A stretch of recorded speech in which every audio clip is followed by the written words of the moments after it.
move on to our next topic. All right, our next topic, and this time, who that is going to start us off? And who that you are a Lakers fan, right? Who? You a Lakers fan? Oh, that I am. Yes, sir. Okay, Lakers fan. All right. So you a Lakers fan. It's funny how you start on the Sixers and you start on the Lakers, right? So we're gonna talk about these LA Lakers, man. So the Lakers, I think almost everybody preseason picked them to make it to the finals. I did.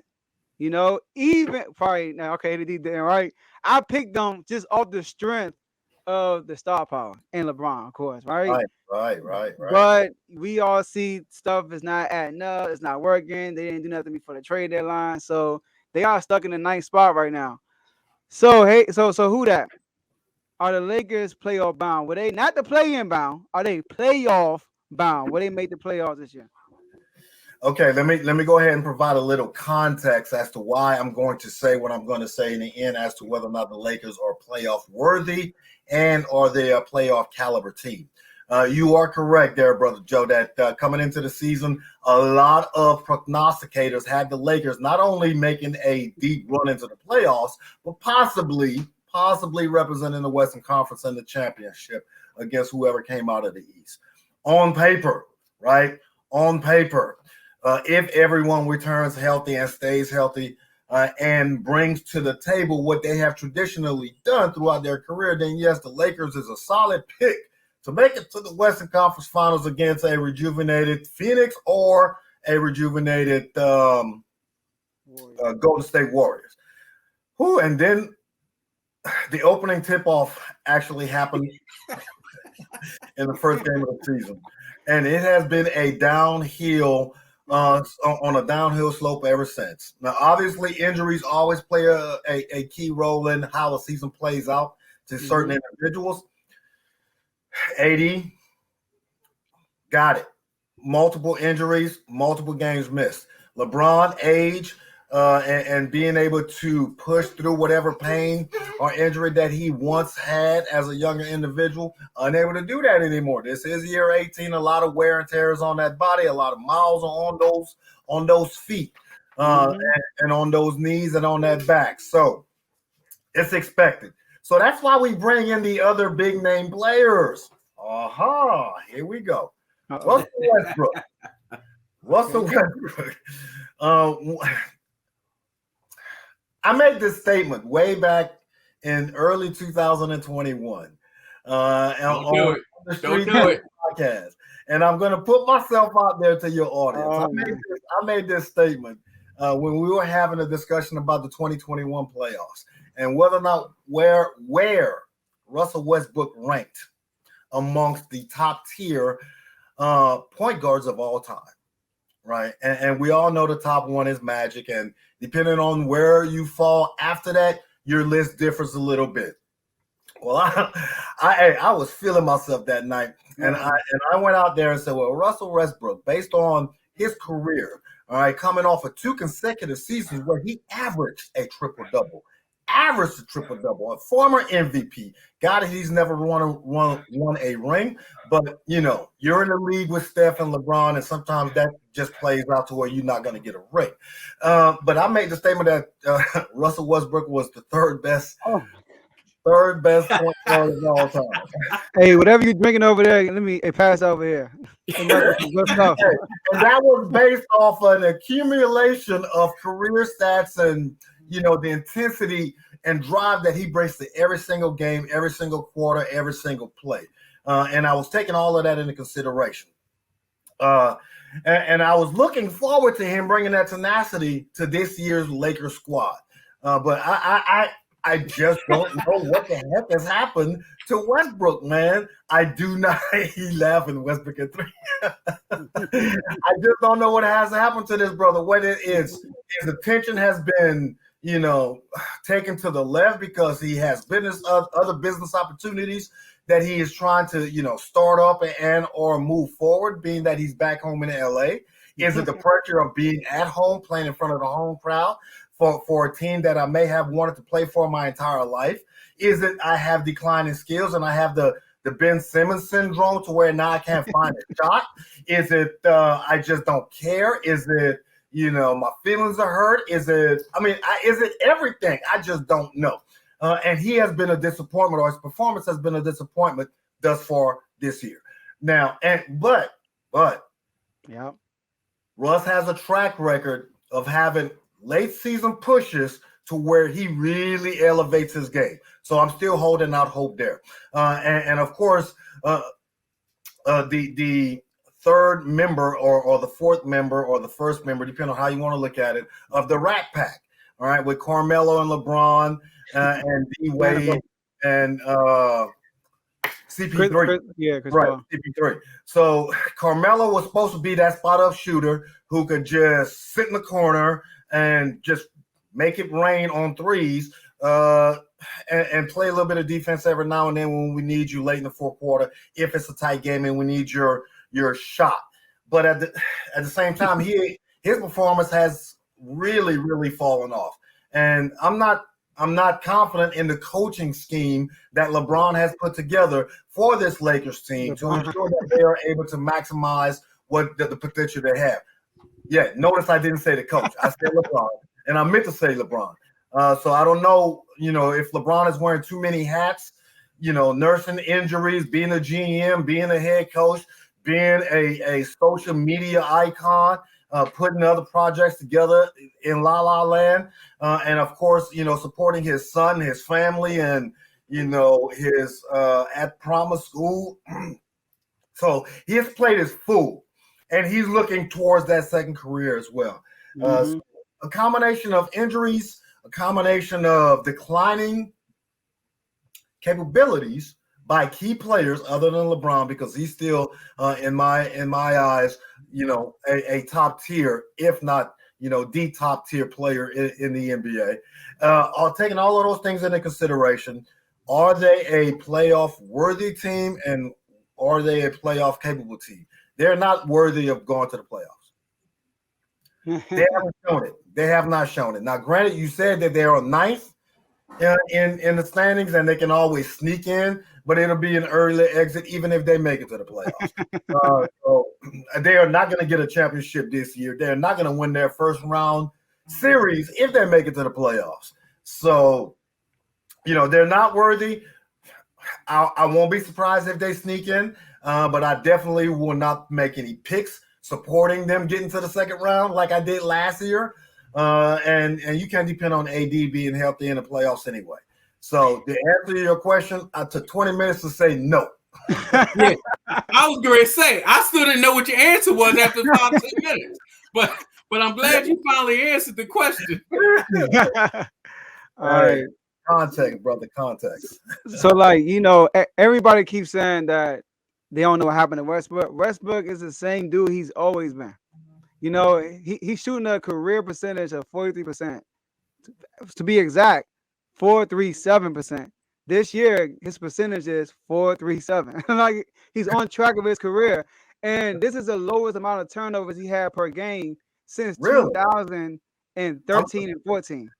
Those surprise me because it doesn't look like he's performing on par as to what he has done throughout his career. It looks like he is tanking plays, tanking games. I mean, hitting shots off the backboard like, dude, the backboard is 12 by 12. Find it. It's there. Trust. But I guess if he's on par with what he's always done, he's just not having enough opportunities to highlight his drives to the basket because that's where he's dominant. When he's driving and he's aggressive. Spot-up shooting is not his thing. And I think he's settled too much for spot-up shots thus far this season, which is, why it looks like he's playing like straight hot trash. Yeah. Hey, Joe.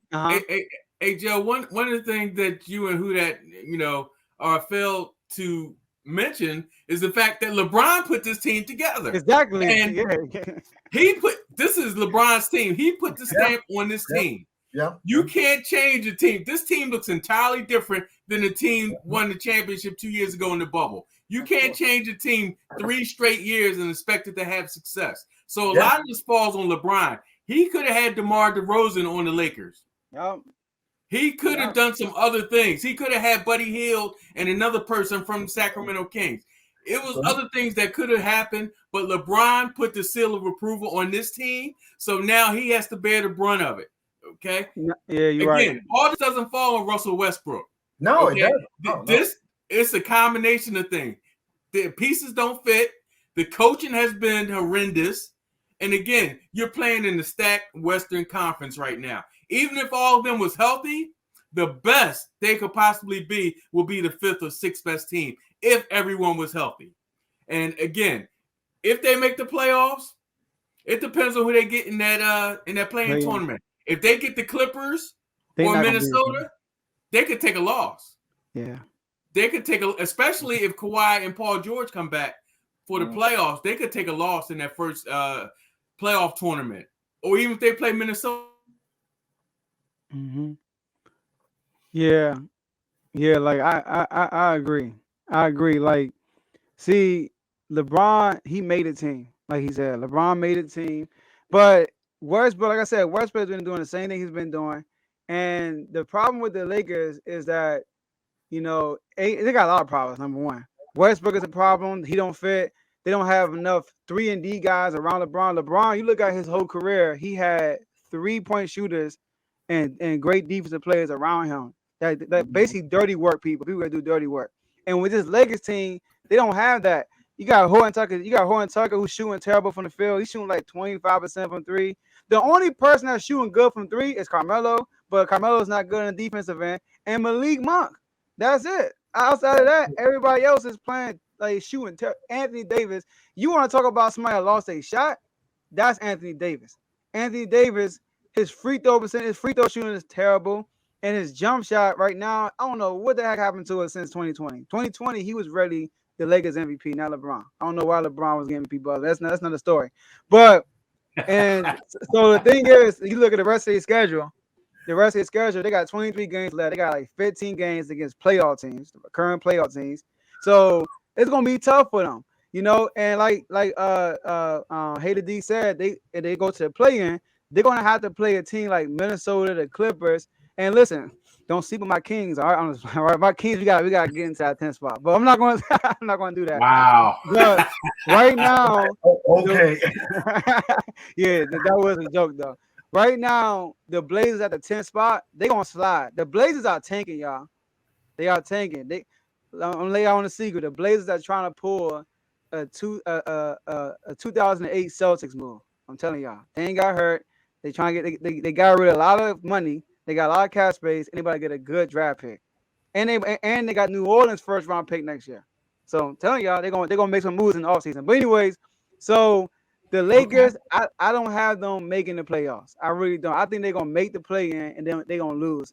But the play-in is anything possible. It's an NFL 1-game elimination. So like who that said, if they do make the playoffs, they are not advancing because they're gonna have to play the Suns, the Warriors. Even if the Grizzlies sneak in there, they're gonna lose to the. But now you know what? They actually have a puncher's chance against the Grizzlies. That's an unexperienced team. There's LeBron James. So if they play the Grizzlies, I might pick the Lakers. Tell you the truth, but Warriors and the Suns, they not beating them at all. I'm sorry, it's over for the Lakers, man. You a Laker fan? I feel sorry. Yeah. And just to bolster your point, it is that the Lakers are deficient on defense. All right, the age really tells itself on the defensive side of the ball, right? Yeah. Because a shooter is a shooter, regardless of that shooter's age. He should still be able to put up shots, which is what you can kind of depend on Carmelo. Now, everybody else proficiency taking a tank, AD and THT and everybody else that's not named LeBron. Then you're gonna have those problems, and the coach doesn't have that credibility to pull key players at certain times. Look what happened when he pulled Russell Westbrook for one game in the fourth quarter. Russell damn near had a meltdown, sending subliminal messages to LeBron, and the coach didn't even want to address it in the after the game press conference. Was Russ not on the floor? I didn't think about it. So he was avoiding the question. It lets you know that there are too many B-level cooks now in the kitchen, and we as an organization simply don't have enough to be competitive in a division that y'all have already mentioned that is top heavy. It is top heavy, and I don't see the Lakers doing anything. Even if they were to make it in the playoffs. And you know, on a side note, even after Hater D identified that LeBron orchestrated the formation of this team, and I'm one of the biggest LeBron fans that you will ever meet, on the court and off the court. I'm a huge supporter of this brother, right, and all of his endeavors.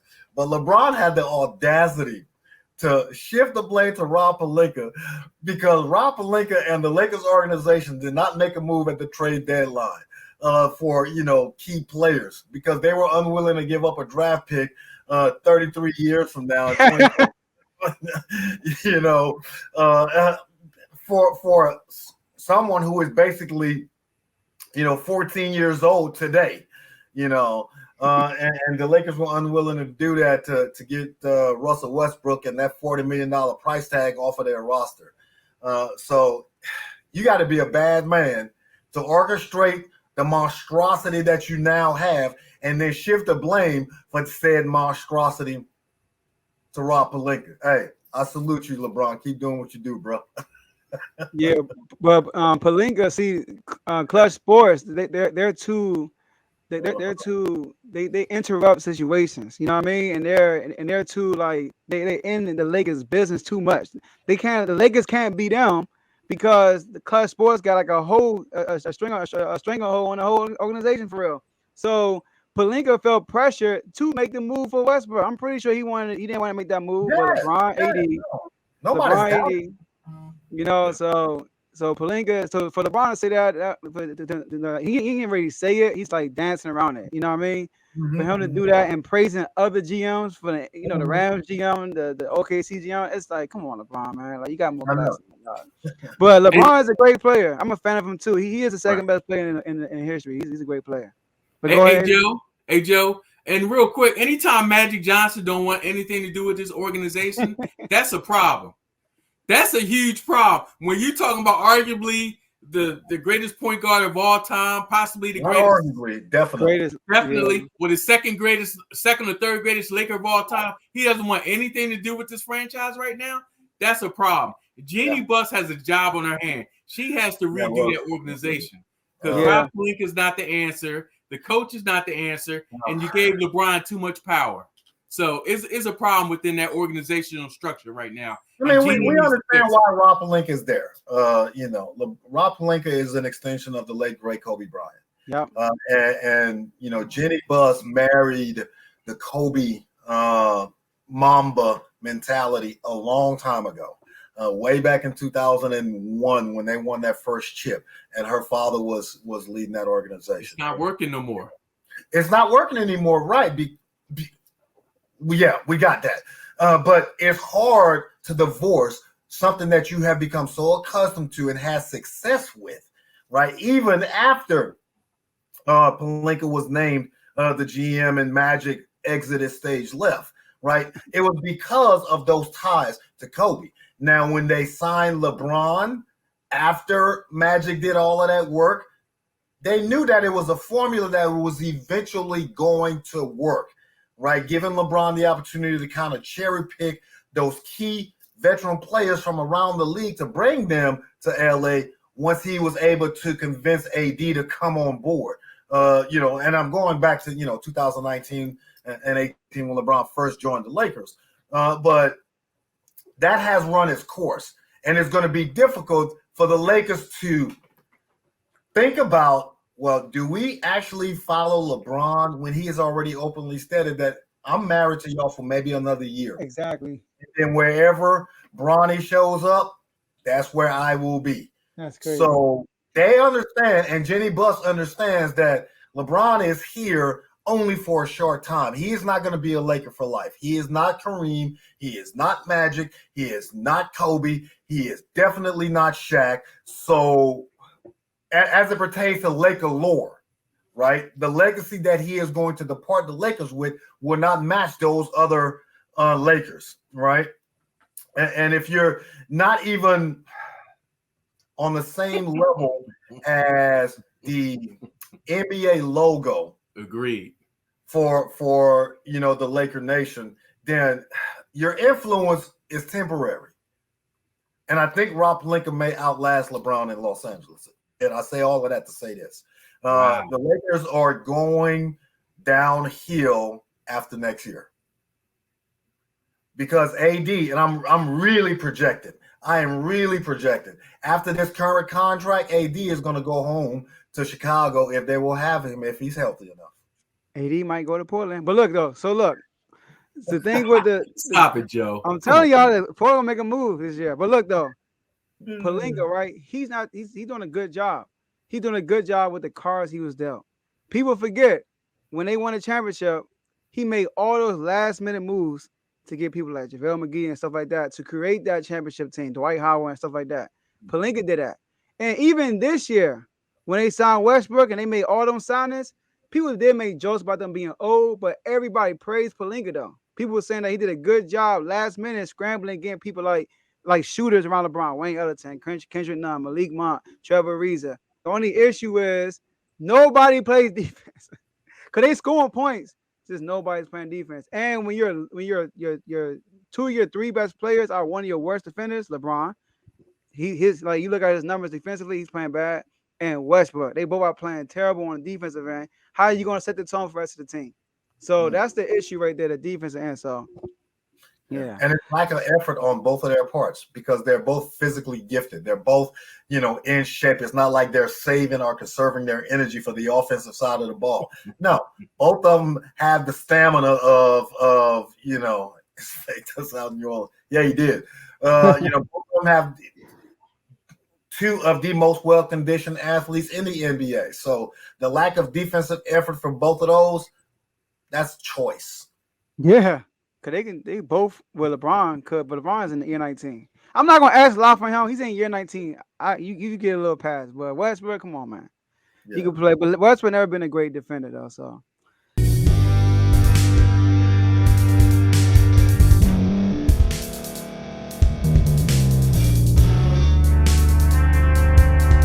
Thank you for staying to the end. We really appreciate that. If you are listening to this or watching this on YouTube, we would like for you to like this video, subscribe to the YouTube channel, and hit the notification button so you can be notified next time we put out a video. If you're listening to this on Spotify, Apple Podcasts, iHeartRadio, Google Podcasts, etc., we would like for you to follow us on those platforms. Also hit the notification button so you can be notified when we're out. And last but not least, no matter what platform you're listening to or you're watching it on, share it with someone you know, and they could be part of the movement also. So thank you guys for listening, and we'll see you guys next time.